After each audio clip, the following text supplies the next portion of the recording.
Library Krishna, the Supreme Personality of Godhead Chapter 74 The Deliverance of Śiśupāla. King Yudhishthira became very happy after hearing the details of the Jarasandha episode, and he spoke as follows: My dear Krishna, O eternal form of bliss and knowledge, all the exalted directors of the affairs of this material world, including Lord Brahma, Lord Shiva, and King Indra, are always eager to receive and carry out orders from you, and whenever they are fortunate enough to receive such orders, they immediately take them and keep them on their heads. O Krishna, you are unlimited, and although we sometimes think of ourselves as royal kings and rulers of the world and become puffed up over our paltry positions, we are very poor in heart. Actually, we are fit to be punished by you, but the wonder is that instead of punishing us you so kindly and mercifully accept our orders and carry them out properly. We are all very much surprised that your lordship can play the part of an ordinary human being, but we can understand that you are performing these activities just like a dramatic artist. Your real position is always exalted, exactly like that of the sun, which always remains at the same temperature during both the time of its rising and the time of its setting. Although we feel the difference in temperature between the rising and the setting sun, the temperature of the sun never changes. You are always transcendentally equipoised, neither pleased nor disturbed by any condition of material affairs. You are the Supreme Brahman, the Personality of Godhead, and for you there are no relativities. My dear Madhava, you are never defeated by anyone. Material distinctions this is me, this is you, this is mine, this is yours are all conspicuous by dint of their absence in you. Such distinctions are visible in the lives of everyone, even the animals, but pure devotees are freed from these false distinctions. Since these distinctions are absent in your devotees, they cannot possibly be present in you. After satisfying Krishna in this way, King Yudhishthira arranged to perform the Rajasuya sacrifice. He invited all the qualified brahmanas and sages to take part and appointed them to different positions as priests in charge of the sacrificial arena. He invited the most expert brahmanas and sages, whose names are as follows: Krishna Devipayana Vyāsadeva, Bharadvaja, Sumantu, Gautama, Asita, Vashishta, Saivana, Kanva, Maitreya, Kavasa, Trita, Vaisvamitra, Vamadeva, Sumati, Jaimini, Krachu, Pila, Parasara, Garga, Visampayana, Atharva, Kasyapa, Dhamaya, Parasurama, Shukrakarya, Asuri, Vishyodhara, Madhukanda, Virasena, and Akartavrana. Besides all these brahmanas and sages, he invited such respectable old men as Dronakarya, Bhisma, the grandfather of the Kurus, Karpakarya and Dhritarashtra. He also invited all the sons of Dhritarashtra, headed by Duryodhana, and also the great devotee Vidura. Kings from different parts of the world, along with their ministers and secretaries, were also invited to see the great sacrifice performed by King Yudhishthira, and the citizens, comprising learned brahmanas, chivalrous kshatriyas, well-to-do Vaisyas and faithful Sudras, all visited the ceremony. The brahmana priests and sages in charge of the sacrificial ceremony constructed the sacrificial arena as usual with a plough of gold, and they initiated King Yudhishthira as the performer of the great sacrifice, in accordance with Vedic rituals. Long years earlier, when Varuna had performed a similar sacrifice, all the sacrificial utensils had been made of gold. Similarly, in the Rajasuya sacrifice of King Yudhishthira, all the utensils required for the sacrifice were golden. Present by the invitation of King Yudhishthira to participate in the great sacrifice were all the exalted demigods, including Lord Brahma, Lord Shiva, and Indra, the King of Heaven, accompanied by their associates, as well as the predominating deities of the higher planetary systems, including Gandharvaloka, Siddhaloka, Janaloka, Tapaloka, Nagaloka, Yaksaloka, Riksasaloka, Paksaloka, and Karanaloka, as well as famous kings and their queens. All the respectable sages, kings and demigods who assembled there agreed unanimously that King Yudhishthira was quite competent to take the responsibility of performing the Rajasuya sacrifice. No one was in disagreement on this fact. Everyone thoroughly knew the position of King Yudhishthira, because he was a great devotee of Lord Krishna. No accomplishment was extraordinary for him. The learned brahmanas and priests saw to it that the sacrifice by Maharaja Yudhishthira was performed in exactly the same way as it had been in bygone ages by the demigod Varuna. According to the Vedic system, whenever there is an arrangement for sacrifice, the members participating are offered the juice of the soma plant, which is a kind of life-giving beverage. On the day for extracting the soma juice, King Yudhishthira very respectfully received the special priest who had been engaged to detect any mistake in the formalities of the sacrificial procedure. The idea is that the Vedic mantras must be enunciated perfectly and chanted with the proper accent. If the priests who are engaged in this business commit any mistake, the checker, or referee priest, immediately corrects the procedure, and thus the ritualistic performances are perfectly executed. Unless perfectly executed, a sacrifice cannot yield the desired result. In this age of Kali there is no such learned Brahmin or priest available, therefore, all such sacrifices are forbidden. The only sacrifice recommended in the Sastras is the chanting of the Hare Krishna mantra. Another important procedure is that the most exalted personality in the assembly of such a sacrificial ceremony is first offered worship. After all arrangements were made for Yudhishthira's sacrifice, the next consideration was who should be worshipped first in the ceremony. This particular ceremony is called Agra Puja. Agra means first, and Puja means worship. This Agra Puja is similar to the election of a president. In the sacrificial assembly, all the members were very exalted. Some proposed to elect one person as the perfect candidate for accepting Agra Puja, and others proposed someone else. When the matter remained undecided, Sahadeva began to speak in favor of Lord Krishna. He said, "Lord Krishna, the best amongst the members of the Yadu dynasty and the protector of his devotees, is the most exalted personality in this assembly. Therefore I think that he should without any objection be offered the honor of being worshipped first." Although demigods such as Lord Brahma, Lord Shiva, Indra and many other exalted personalities are present in this assembly, no one can be equal to or greater than Krishna in terms of time, space, riches, strength, reputation, wisdom, renunciation or any other consideration. Anything considered an opulence is fully present in Krishna. As an individual soul is the basic principle of the growth of his material body, Krishna is the supersoul of this cosmic manifestation. All Vedic ritualistic ceremonies, such as the performance of sacrifices, the offering of oblations into the fire, the chanting of the Vedic hymns and the practice of mystic yoga, are meant for realizing Krishna.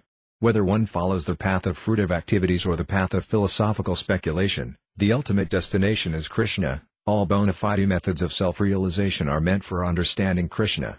Ladies and gentlemen, it is superfluous to speak about Krishna, because every one of you exalted personalities knows the Supreme Brahman, Lord Krishna, for whom there are no material differences between body and soul, between energy and the energetic, or between one part of the body and another.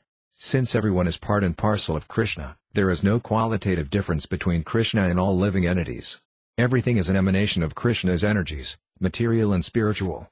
Krishna's energies are like the heat and light of fire. There is no difference between the qualities of heat and light and the fire itself. Also, Krishna can do anything he likes with any part of his body. We can execute a particular action with the help of a particular part of our body, but he can do anything and everything with any part of his body. And because his transcendental body is full of knowledge and bliss in eternity, he doesn't undergo the 6 kinds of material changes: birth, existence, growth, production, dwindling and vanishing. Unforced by any external energy, he is the supreme cause of the creation, maintenance and dissolution of everything that be. By the grace of Krishna only, everyone is engaged in the practice of religion, the development of economic conditions, the satisfaction of the senses and, ultimately, the achievement of liberation from material bondage. These 4 principles of progressive life can be executed by the mercy of Krishna only. He should therefore be offered the first worship in this great sacrifice, and no one should disagree. Just as by watering the root of a tree one automatically waters the branches, twigs, leaves and flowers, or as by supplying food to the stomach one automatically nourishes all parts of the body, so by offering the first worship to Krishna we shall satisfy everyone present in this meeting, including the great demigods. If anyone is charitably disposed, it will be very good for him to give charity only to Krishna, who is the supersoul of everyone, regardless of his particular body or individual personality. Krishna is present as the supersoul in every living being, and if we can satisfy him, then every living being will automatically be satisfied. Sahadeva was fortunate to know of the glories of Krishna, and after describing them in brief, he stopped speaking. After this speech, all the members present in that great sacrificial assembly applauded, confirming his words continuously by saying, "Everything you have said is completely perfect. Everything you have said is completely perfect." King Yudhishthira, after hearing the confirmation by all present, especially by the Brahmanas and learned sages, worshipped Lord Krishna according to the regulative principles of the Vedic injunctions. First of all, King Yudhishthira, along with his brothers, wives, children, other relatives and ministers, washed the lotus feet of Lord Krishna and sprinkled the water on their heads. After this, he offered Lord Krishna various kinds of yellow silken garments and presented heaps of jewelry and ornaments before him for his use. King Yudhishthira felt such ecstasy by honoring Krishna, his only lovable object, that tears glided down from his eyes, and although he wanted to see Lord Krishna, he could not see him very well. When Lord Krishna was thus worshipped by King Yudhishthira, all the members present in the assembly stood up with folded hands and began to chant, Jaya, Jaya, Nama, Nama. All joined together to offer their respectful obeisances to Krishna, and there were showers of flowers from the sky. In that meeting, King Śiśupāla was also present. He was an avowed enemy of Krishna for many reasons, especially because of Krishna's having stolen Rukmini from his intended marriage ceremony. Therefore, he could not tolerate such honoring of Krishna and glorification of his qualities. Instead of being happy to hear the glories of the Lord, he became very angry. When everyone offered respect to Krishna by standing up, Śiśupāla remained in his seat, but as he became angrier at Krishna's being honored, he stood up suddenly, raised his hand and spoke very strongly and fearlessly against Lord Krishna in such a way that Lord Krishna could hear him distinctly. Ladies and gentlemen, I can appreciate now the statement of the Vedas that, after all, time is the predominating factor. In spite of all endeavors to the contrary, the time element executes its own plan without opposition. For example, one may try his best to live, but when the time for death comes, no one can check it. I see here that although many stalwart personalities are present in this assembly, the influence of time is so strong that they have been misled by the statement of a boy who has foolishly spoken about Krishna. Many learned sages and elderly persons are present, but still they have accepted the statement of a foolish boy. This means that by the influence of time even the intelligence of such honored persons as those present in this meeting can be misdirected. I fully agree with the respectable persons present here that they are competent to select the personality who can be worshipped first, but I cannot agree with the statement of a boy like Sahadeva, who has spoken so highly about Krishna and has recommended that Krishna is fit to accept the first worship in the sacrifice. I can see that in this meeting there are many personalities who have undergone great austerities, who are highly learned, and who have performed many penances. By their knowledge and direction, they can deliver many persons who are suffering from the pangs of material existence. There are greatresses here whose knowledge has no bounds, as well as many self-realized persons and brahmanas also, and therefore I think that any one of them could have been selected for the first worship because they are worshipable even by the great demigods, kings and emperors. I cannot understand how you have selected this cowherd boy, Krishna, and have left aside all these great personalities. I think Krishna to be no better than a crow. How can he be fit to accept the first worship in this great sacrifice? We cannot even ascertain which caste this Krishna belongs to or what his actual occupational duty is. Actually, Krishna does not belong to any caste, nor does he have to perform any occupational duty. It is stated in the Vedas that the Supreme Lord has nothing to do as his prescribed duty. Whatever has to be done on his behalf is executed by his different energies. Śiśupāla continued, Krishna does not belong to a high family. He is so independent that no one knows his principles of religious life. Indeed, it appears that he is outside the jurisdiction of all religious principles. He always acts independently, not caring for the Vedic injunctions and regulative principles. Therefore he is devoid of all good qualities. Śiśupāla indirectly praised Krishna by saying that he is not within the jurisdiction of Vedic injunctions. This is true because he is the Supreme Personality of Godhead. That he has no good qualities, gunahina, means that Krishna has no material qualities, and because he is the Supreme Personality of Godhead, he acts independently, not caring for conventions in social or religious principles. Śiśupāla continued, under these circumstances, how can he be fit to accept the first worship in the sacrifice? Krishna is so foolish that he has left Mathura, which is inhabited by highly elevated persons following the Vedic culture, and has taken shelter in the ocean, where there is not even talk of the Vedas. Instead of living openly, he has constructed a fort within the water and is living in a place where there is no discussion of Vedic knowledge. And whenever he comes out of the fort, he simply harasses the citizens like a dacoit, thief or rogue. Śiśupāla went crazy because of Krishna's being elected the supreme, first worshipped person in that meeting, and he spoke so irresponsibly that it appeared he had lost all his good fortune. Being overcast with misfortune, Śiśupāla continued to insult Krishna, and Lord Krishna patiently heard him without protest.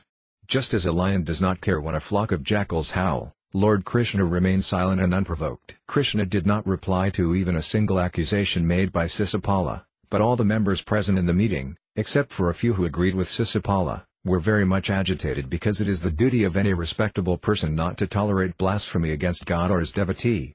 Some of them, who thought that they could not properly take action against Śiśupāla, left the assembly in protest, covering their ears with their hands in order not to hear further accusations. Thus they left the meeting, condemning the action of Śiśupāla. It is the Vedic injunction that whenever there is blasphemy of the Supreme Personality of Godhead, one must immediately leave. If he does not do so, he becomes bereft of his pious activities and is degraded to a lower condition of life.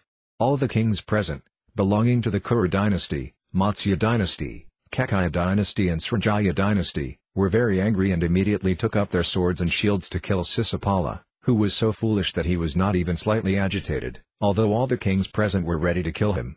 Śiśupāla did not care to think of the pros and cons of his foolish talking, and instead of stopping when he saw that all the kings were ready to kill him, he stood to fight with them and took up his sword and shield.